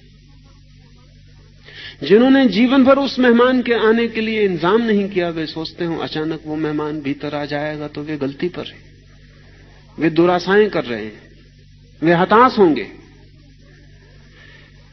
लेकिन जो व्यक्ति निरंतर अरिहंत मंगल है, लोक में उत्तम है, श्रेष्ठ है, वही जीवन में पाने का ऐसा सूत्र ख्याल में रखता है, और कभी कभी ना भी समझ में आता हो फिर भी रिचुअल रिपीटिशन करता है, ना भी समझ में आता हो, ना भी ख्याल में आता हो, ऐसे ही दोहराए चला जाता है, तो भी तो ग्रूव्स बनते हैं, ऐसे भी दोहराए चला जाता है तो भी चित्त पर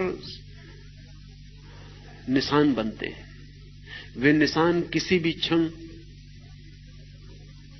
किसी प्रकाश के क्षण में सक्रिय हो सकते हैं। जिसने निरंतर कहा है कि अरिहंत लोक में उत्तम है, उसने अपने भीतर एक धारा प्रवाहित की है, कितनी ही क्षीण, लेकिन जब वो अरिहंत होने के विपरीत जाने लगेगा तो उसके भीतर कोई उससे कहेगा कि तुम जो कर रहे हो वो उत्तम नहीं, वो लोक में श्रेष्ठ नहीं। जिसने कहा है सिद्ध लोक में श्रेष्ठ है, जब वो अपने को खोने जा रहा होगा तब कोई उसके भीतर स्वर कहेगा कि सिद्ध तो अपने को पाते हैं, तुम अपने को खोते हो, बेचते हो।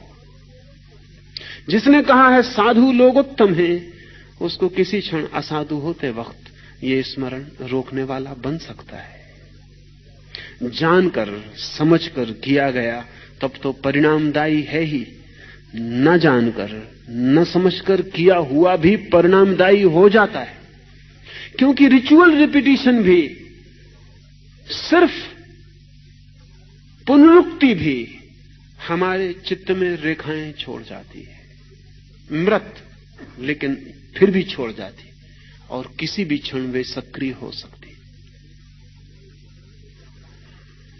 ये नियमित पाठ के लिए, ये नियमित भाव के लिए, ये नियमित धारणा के लिए।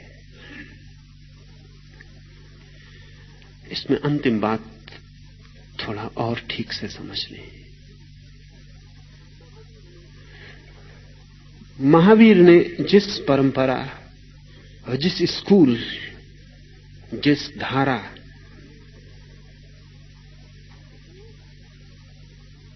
का उपयोग किया है, उसमें श्रेष्ठतम पर मनुष्य की ही शुद्ध आत्मा को रखा है। मनुष्य की ही शुद्ध आत्मा परमात्मा मानी है।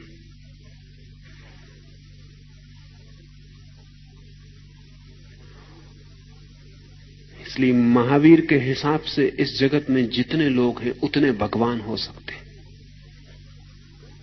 जितने लोग हैं, लोग ही नहीं, जितनी चेतनाएं हैं, वे सभी भगवान हो सकते हैं। महावीर की दृष्टि में भगवान का एक होने का जो ख्याल है वो नहीं। अगर ठीक से समझें तो दुनिया के सारे धर्मों में भगवान की जो धारणा है वो अरिस्टोक्रेटिक है, एक की। सिर्फ महावीर के धर्म में वो डेमोक्रेटिक है, सबकी। प्रत्येक व्यक्ति स्वभाव से भगवान है।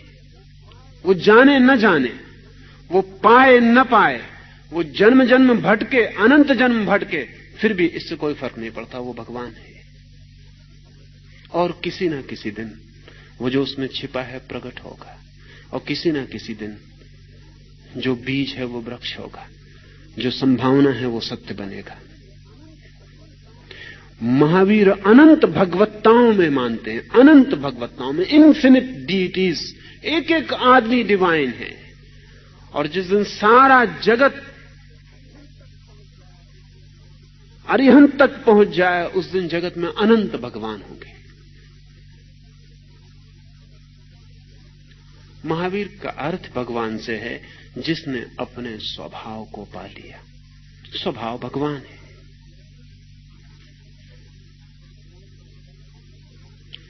भगवान की बहुत अनूठी धारणा है। जगत को बनाने वाले का सवाल नहीं है भगवान से, जगत को चलाने वाले का सवाल नहीं है भगवान से। महावीर कहते हैं कोई बनाने वाला नहीं है।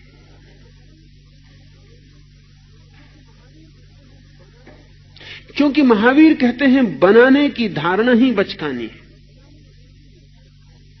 और बचकानी इसलिए है कि उससे कुछ हल नहीं होता। हम कहते हैं जगत को भगवान ने बनाया, फिर सवाल खड़ा हो जाता है कि भगवान को किसने बनाया। सवाल वहीं के वहीं बना रहता है, एक कदम और हट जाता है। फिर वो भगवान जो कहता है भगवान ने जगत को बनाया, वो कहता है भगवान को किसी ने नहीं बनाया। महावीर कहते हैं जब भगवान को किसी ने नहीं बनाया, ऐसा मानना ही पड़ता है कि कुछ है जो अनबना है, अनक्रिएटेड है। तो इस सारे जगत को ही अनक्रिएटेड मानने में कौन सी अड़चन? अड़चन तो एक ही थी मन को कि बिना बनाए कोई चीज कैसे बनेगी। इसलिए ये समझ लेने जैसा है कि महावीर के पास नास्तिक के लिए जो उत्तर है वो तथाकथित ईश्वरवादी के पास नहीं है। क्योंकि नास्तिक ईश्वरवादी से यही कहता है कि तुम्हारे भगवान ने क्यों बनाया, तो बड़ी कठिनाई खड़ी होती है फिर। और बड़ी कठिनाई ये खड़ी होती है कि ईश्वरवादी को मानना पड़ता है कि उसमें वासना उठी जगत को बनाने की। जब भगवान तक में वासना उठती है तो आदमी को वासना से मुक्त करने का फिर कोई उपाय नहीं। भगवान ने चाहा, ही डिजायर्ड। जब भगवान भी चाहता है और भगवान भी बिना चाह के शांत नहीं रह सकता, तो फिर आदमी को अचाह में कैसे ले जाओगे? क्या भगवान परेशान था जगत नहीं था तो? कोई पीड़ा होती थी? वैसे ही जैसे एक चित्रकार को चित्र न बने तो होती, एक कवि को कविता निर्मित न हो पाए तो होती। क्या ऐसा ही परेशान और चिंतित होता था? क्या उसमें भी चिंता और तनाव घर करते? तो ईश्वरवादी दिक्कत में रहा है। उसको स्वीकार करना पड़ता है कि भगवान ने चाहा, और तब बहुत बेहुदी बातें उसको स्वीकार करनी पड़ती। तो उसे स्वीकार करना पड़ता है ब्रह्मा ने स्त्री को जन्म दिया और फिर उसी को चाहा, क्योंकि उस ब्रह्मा और चाह में कोई तालमेल बिठाना पड़ेगा। तो एक बहुत एब्सर्ड घटना घटी, और वो ये कि ब्रह्मा ने जिसे पैदा किया वो तो उनका पिता हो गया। फिर उसने अपनी बेटी को चाहा, फिर वो संभोग के लिए आतुर हो गया, और फिर वो अपनी बेटी के पीछे भागने लगा। फिर बेटी उससे बचने के लिए गाय बन गई तो वो बैल हो गया। फिर बेटी उससे बचने के लिए कुछ और हो गई तो फिर कुछ और हो गया। वो बेटी जो जो होती चली गई, वो ब्रह्मा फिर वही वही जीव का नर होता चला गया। तो अगर अगर ब्रह्मा भी ऐसा चाह में भाग रहा हो तो आप जब सिनेमा गृह जाते हैं तो बिल्कुल ब्रह्म स्वरूप है, बिल्कुल ठीक चले जा रहे हैं, आपको कोई अड़चन नहीं होनी चाहिए, आप उचित ही कर रहे हैं। वो स्त्री फिल्म अभिनेत्री हो गई तो आप फिल्म दर्शक हो गए, आप चले जा रहे। तब फिर सारा जगत वासना का फैलाव हो जाता है। महावीर ने इसे जड़ से काट दिया। महावीर ने कहा कि नहीं, अगर भगवत्ता की तरफ ले जाना है लोगों को तो भगवान को शून्य करो। बड़ी अजीब बात, अगर लोगों को भगवान बनाना है तो ये भगवान की धारणा को अलग करो। बहुत अजीब, क्योंकि महावीर ने कहा कि भगवान में ही चाह को रख दोगे पहले, डिजायर को रख दोगे पहले, क्योंकि उसके बिना तो जगत का निर्माण ना होगा। तो फिर आदमी से चाह को शून्य करने का कारण क्या बचेगा? तो महावीर ने कहा जगत अनिर्मित है, अनक्रिएटेड है, किसी ने बनाया नहीं है। और विज्ञान के लिए भी यही लॉजिकल तर्कयुक्त मालूम पड़ता है, क्योंकि इस जगत में कोई चीज बनाई हुई नहीं मालूम पड़ती, है ही। और न इस जगत में कोई चीज नष्ट होती मालूम पड़ती है, न कोई चीज निर्मित होती मालूम पड़ती है, सिर्फ रूपांतरित होती मालूम पड़ती है। इसलिए महावीर ने जो परिभाषा की है पदार्थ की, वो इस जगत में की गई सर्वाधिक वैज्ञानिक परिभाषा है। अद्भुत शब्द महावीर ने खोजा है पुद्गल, मैटर के लिए, और ऐसा शब्द जगत की किसी भाषा में नहीं है। पदार्थ के लिए महावीर ने पदार्थ नहीं कहा, नया शब्द गढ़ा, पुद्गल। पुद्गल का अर्थ है जो बनता और मिटता रहता है और फिर भी है, जो प्रतिपल बन रहा है और मिट रहा है और है। जैसे नदी प्रतिपल भागी जा रही है, चली जा रही है, हुई जा रही और फिर भी है, फ्लोइंग एंड इज, बह रही है और है। महावीर ने कहा कि जो चीज बन रही है, मिट रही है, ना बन के सृजन होता उसका, ना मिट के समाप्त होती। बिकमिंग, पुद्गल का अर्थ है becoming, never being and always becoming. कभी है की स्थिति में भी नहीं आती पूरी की ठहर जाए, बस होती रहती। तो महावीर ने कहा पुद्गल वो है जो प्रतिपल जन्म रहा, प्रतिपल मर रहा, फिर भी कभी निर्मित नहीं होता, फिर भी कभी समाप्त नहीं होता, चलता रहता है। गत्यात्मक पदार्थ डेड कंसेप्ट है। अंग्रेजी का मैटर भी डेड वर्ड है, मरा हुआ शब्द है। अंग्रेजी के मैटर का कुल मतलब होता है जो नापा जा सके, वो मेजर से बना हुआ शब्द है। संस्कृत या हिंदी के पदार्थ का अर्थ होता है जो अर्थवान है, अस्तित्ववान है। पुद्गल का अर्थ होता है जो हो रहा है, इन द प्रोसेस। प्रोसेस का नाम पुद्गल है, क्रिया का नाम पुद्गल है। जैसे आप चल रहे, एक कदम उठाया, दूसरा रखा, दोनों कभी आप ऊपर नहीं उठाते। एक उठता है तो दूसरा रख जाता है। इधर एक बिखरता है तो उधर दूसरा तत्काल निर्मित हो जाता है। प्रोसेस चलती रहती है। पदार्थ का एक कदम हमेशा बन रहा है और एक कदम हमेशा मिट रहा है। जिस कुर्सी पर आप बैठे वो मिट रही है, नहीं तो 50 साल बाद राख कैसे हो जाएगी। जिस शरीर में आप बैठे हैं वो मिट रहा है, लेकिन बन भी रहा है। 24 घंटे आप उसको खाना दे रहे, वायु दे रहे, वो निर्मित हो रहा है, निर्मित होता चला जा रहा है और बिखरता भी चला जा रहा है। Life and death both simultaneous. जीवन और मरण एक साथ दो पैर की तरह चल रहे हैं। महावीर ने कहा यह जगत पुद्गल है, इसमें सब चीजें सदा से हैं, बन रही हैं, मिट रही हैं, ट्रांसफॉर्मेशन चलता रहता है। न कोई चीज कभी समाप्त होती, न कभी निर्मित होती। इसलिए निर्माता का कोई सवाल नहीं है। इसलिए परमात्मा में वासना की कोई जरूरत नहीं है। सारे धर्म परमात्मा को जगत के पहले रखते हैं, महावीर परमात्मा को जगत के अंत में रखते हैं। इसका फर्क समझ लें।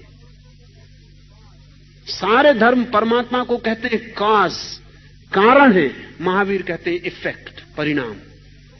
महावीर का अरिहंत अंतिम मंजिल है। भगवान तब होता है व्यक्ति जब वो सब पा लिया, पहुंच गया वहां जिसके आगे और कोई यात्रा नहीं। दूसरे धर्मों का भगवान बिगिनिंग में है, दुनिया जब शुरू होती है वहां। जहां दुनिया समाप्त होती है, महावीर की भगवत्ता की धारणा वहां है। तो वे सब कहते हैं कि दुनिया को बनाने वाला भगवान है, महावीर कहते हैं दुनिया को पार कर जाने वाला भगवान, वन हु गोज बियॉन्ड।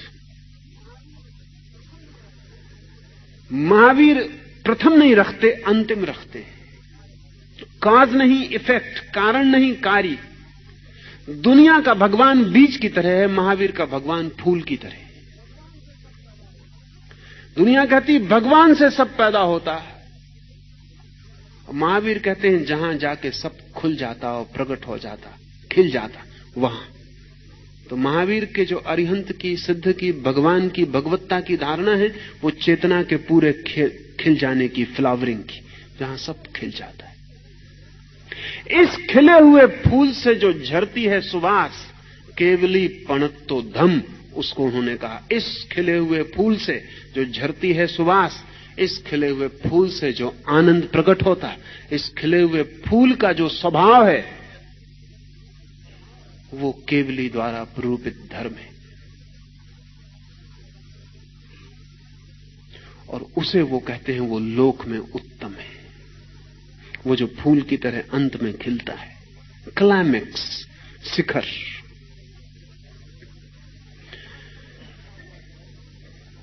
शास्त्र में लिखा हुआ धर्म लोक में उत्तम है, ऐसा महावीर नहीं कहते।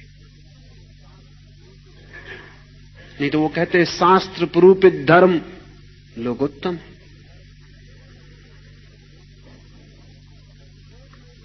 वेद को मानने वाला कहता है वेद में जो प्ररूपित धर्म है वो लोक में उत्तम है।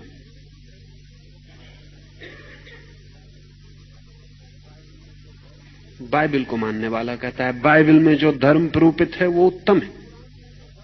कुरान को मानने वाला कहता है कुरान में जो धर्म प्ररूपित है वो उत्तम है। गीता को मानने वाला कहता है गीता में जो धर्म की प्ररूपना हुई है वो उत्तम। महावीर कहते हैं केवली पणत्तो धम्मो, नहीं शास्त्र में कहा हुआ नहीं, केवल ज्ञान के क्षण में जो झरता है वही जीवंत। लिखा हुए का क्या मूल्य है? लिखा हुआ पहले तो बहुत सिकुड़ जाता है, शब्द में बांधना पड़ता है। जीवंत धर्म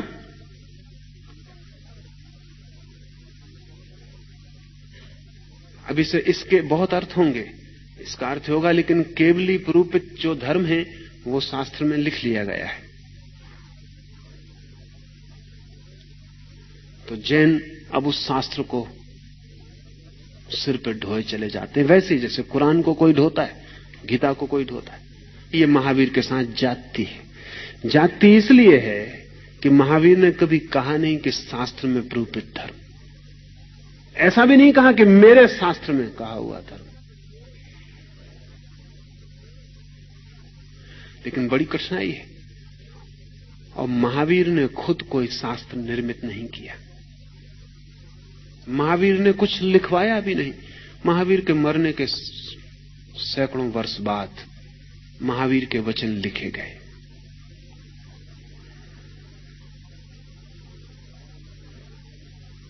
महावीर ने लिखवाया नहीं, लिखा नहीं।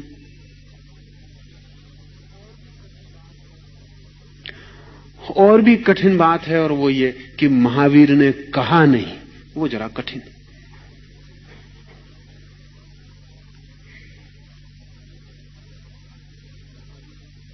वो जरा कठिन है कि महावीर ने कहा नहीं। महावीर तो मौन रहे, महावीर तो बोले नहीं। तो महावीर की जो वाणी है वो कही हुई नहीं, सुनी हुई है। महावीर का जो धर्म का निरूपण है वो मौन टेलीपैथिक ट्रांसमिशन है। और इसलिए एक बहुत पुराण जैसी लगती बात आपसे कहूं, कथा जैसी, लेकिन जल्दी ही सही वैज्ञानिक आधार उसको मिलते चले जाते। महावीर जब बोलते तो बोलते नहीं थे, बैठते। उनके अंतर आकाश में जरूर ध्वनि गूंजती। ओंठ का वे उपयोग न करते, कंठ का वे उपयोग न करते। अगर मैसिंग एक साधारण व्यक्ति जो कोई अरिहंत नहीं, अगर एक कागज के टुकड़े को सिर्फ अंतर्वाणी के द्वारा कह सकता है ये टिकट है, बोला तो नहीं, कहा तो नहीं, लेकिन टिकट कलेक्टर ने तो, चेकर ने तो जाना, सुना कि टिकट है। अगर एक कोरे कागज पर लाख रुपया दिए जा सकते हैं तो पढ़ा तो गया, लिखा नहीं गया। ट्रेजरर ने पढ़ा तो कि लाख रुपए देने हैं।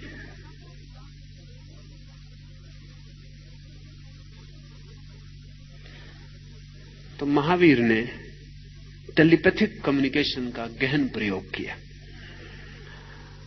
बोले नहीं, सुने गए।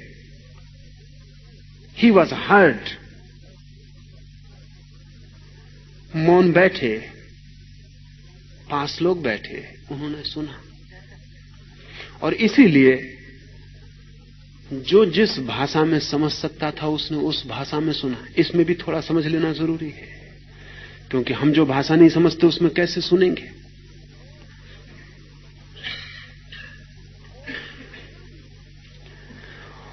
और जानवर भी इकट्ठे थे, पशु भी इकट्ठे थे, और पौधे भी खड़े थे, और कथा कहती उन्होंने भी सुना।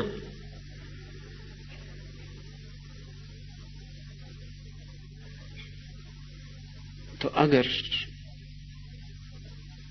बैकेस्टर कहता है कि पौधों के भाव हैं और वे समझते हैं आपकी भावनाएं, आप जब दुखी होते हैं, पौधों को प्रेम करने वाला व्यक्ति जब दुखी होता तो वे दुखी हो जाते हैं। अब जब घर में उत्सव मनाया जाता तो वे प्रफुल्लित हो जाते हैं। जब आप उनके पास खड़े होते हैं तो उनमें आनंद की धाराएं बहती हैं। जब घर में कोई मर जाता है तो वे भी मातम मनाते हैं। इसके जब अब वैज्ञानिक प्रमाण हैं तो क्या बहुत कठिनाई है कि महावीर के हृदय का संदेश पौधों की स्मृति तक पहुंच जाए। अभी सारे दुनिया में जो प्रयोग किए जा रहे हैं अनकॉन्शियस पर, अचेतन पर, उनसे सिद्ध होता है कि हम अचेतन में कोई भी भाषा समझ सकते हैं, कोई भी भाषा।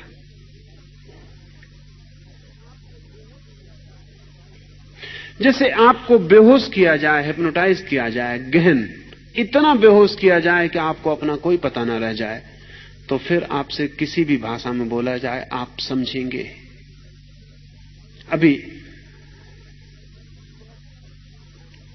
एक चेक वैज्ञानिक डॉक्टर राजडेक इस पर काम करता है, भाषा और अचेतन पर।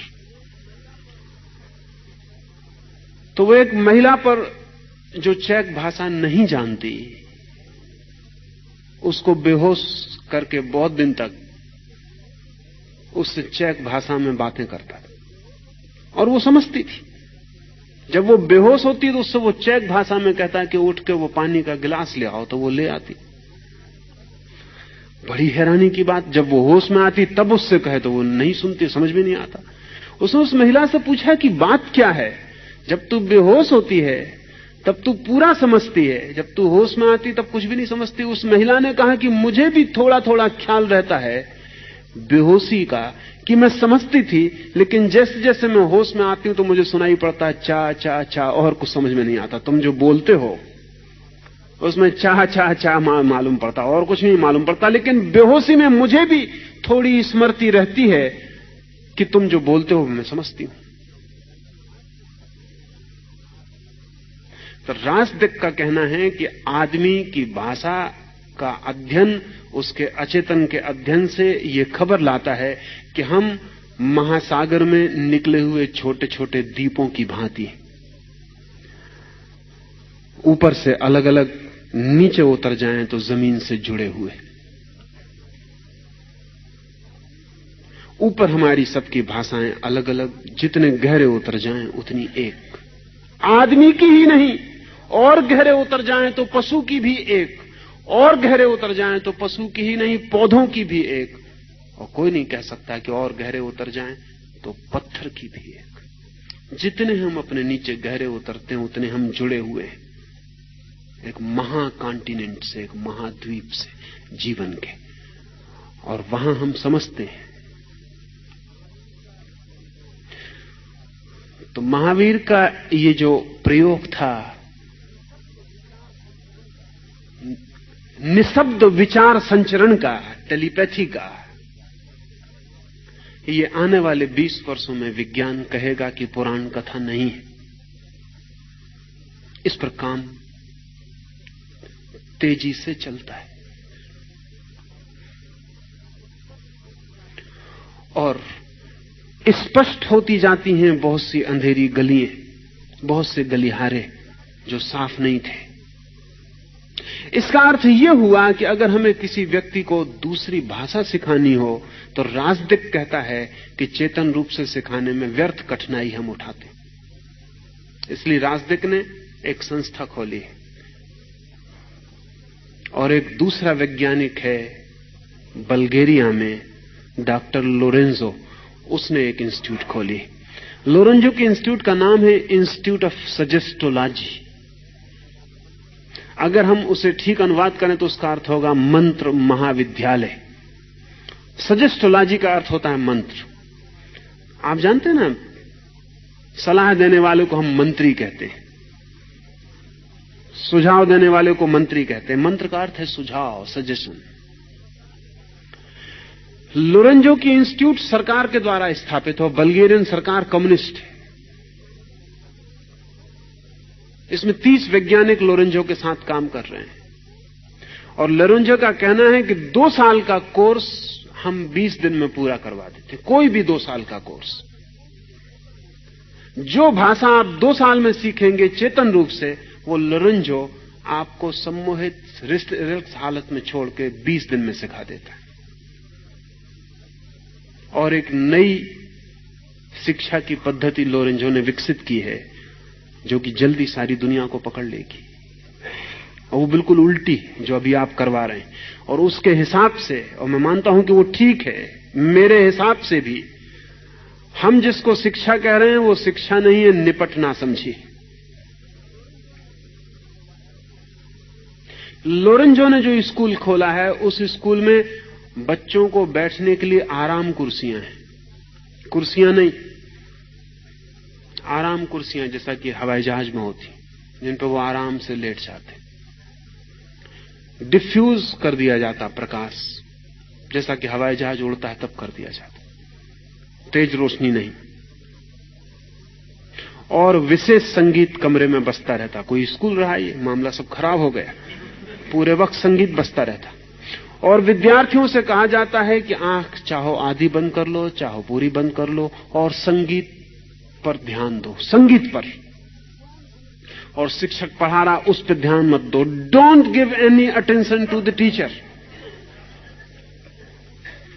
शिक्षक पढ़ा रहा है, उस पर भूल के ध्यान मत देना, उसी से गड़बड़ हो जाती। तुम तो संगीत सुनते रहना, तुम शिक्षक को सुनना ही मत। ये तो उल्टा हो गया, क्योंकि शिक्षक यही तो बेचारा परेशान है कि हमको सुन नहीं रहे, तो डंडा बजा रहा है पूरे वक्त कि हमें सुनो। लड़के कहीं बाहर देख रहे हैं, कहीं पक्षियों को सुन रहे हैं, कहीं कुछ और कर रहे हैं, और शिक्षक कह रहा है हमें सुनो। वही तो सारा 3000 साल का शिक्षक और विद्यार्थी का झगड़ा है, जो अब अपनी चरम सीमा पर पहुंच गया कि हमें सुनो। और लोरेंजो कहता है कि इसीलिए तुम 2 साल लग जाते हैं सिखाने में, क्योंकि जब कोई व्यक्ति सचेतन रूप से सुनता है तो उसका ऊपरी मन सुनता है। तो वो कहता है ऊपरी मन को तो लगा दो संगीत सुनने में, तब उसका भीतरी मन का द्वार सुनता रहेगा। और 2 साल का कोर्स वो 20 दिन में पूरा कर देता है किसी भी भाषा का। और 20 दिन में आदमी उतना कुशल हो जाता है दूसरी भाषा बोलने में जितना 2 साल में नहीं हो पाता। बात क्या है? बात कुल इतनी ही है कि नीचे गहरे में हमारी बड़ी क्षमताएं छिपी हैं।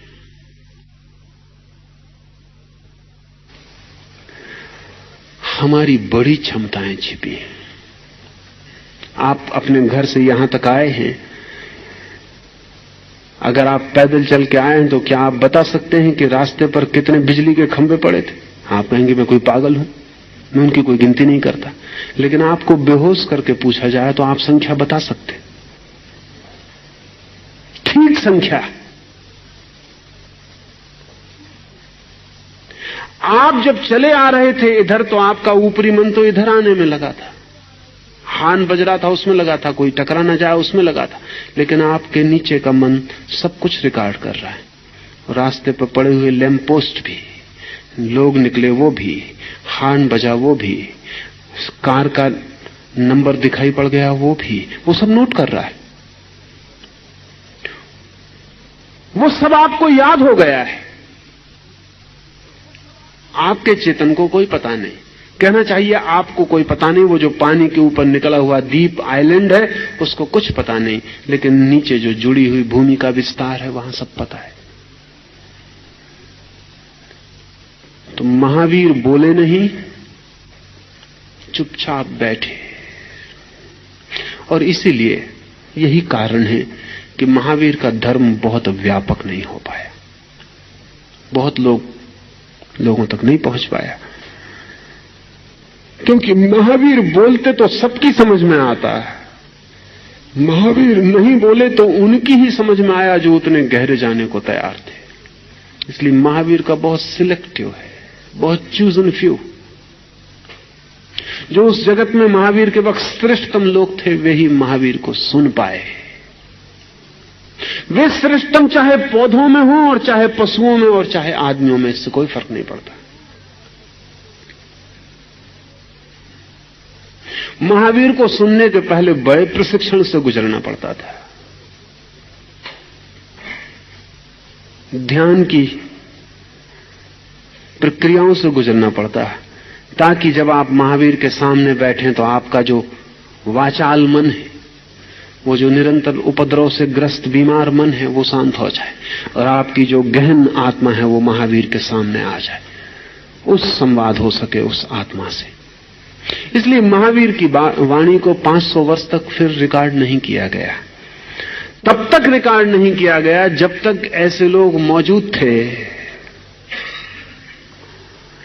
जो महावीर के शरीर के गिर जाने के बाद भी महावीर से संदेश लेने में समर्थ थे।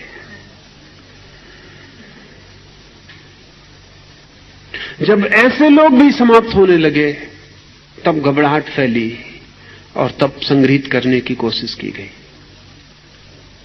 इसलिए जैनों का एक वर्ग दिगंबर महावीर की किसी भी वाणी को ऑथेंटिक नहीं मानता। उसका मानना है कि चूंकि वो उन लोगों के द्वारा संग्रहित की गई है जो दुविधा में पड़ गए थे और जिन्हें शक पैदा हो गया था कि महावीर से अब संबंध जोड़ना संभव है या नहीं, इसलिए वो प्रमाणिक नहीं कही जा सकती। इसलिए दिगंबर जैनों के पास महावीर का कोई शास्त्र नहीं, कोई शास्त्र ही नहीं है। वो कहते सब खो गया। श्वेतांबरों के भी जो पास शास्त्र है वो भी पूर्ण नहीं है, क्योंकि जिन्होंने संग्रहित किया उन्होंने कहा हमें थोड़ी सी बातें भर प्रमाणिक लिख सकते हैं, बाकी और अंग खो गए हैं, उनको जानने वाले अब कोई भी नहीं, इसलिए वो भी अधूरा है।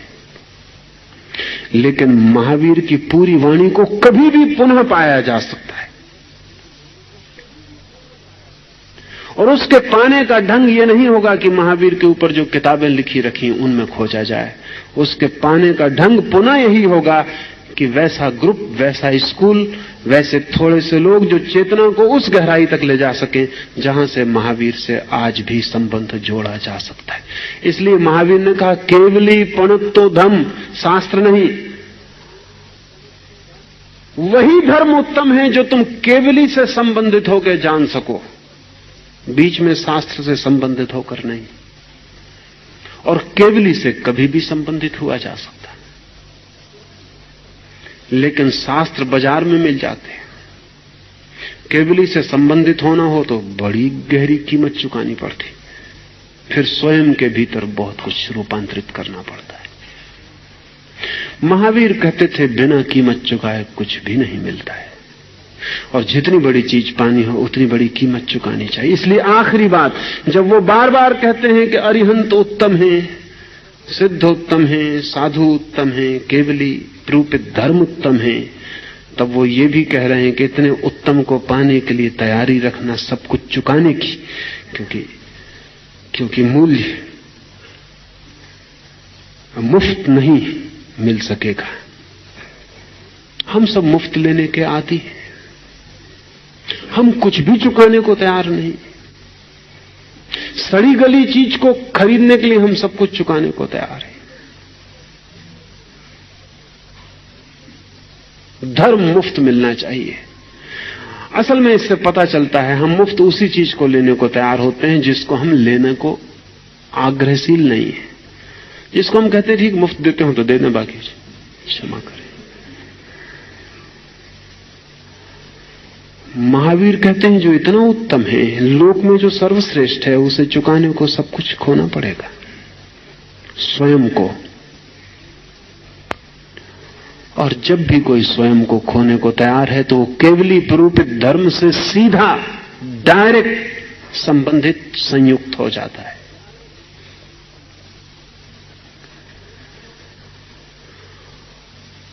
वही धर्म जो जानने वाले से सीधा मिलता हो, बिना मध्यस्थ के, वही श्रेष्ठ है। आज इतना ही, बैठेंगे 5-7 मिनट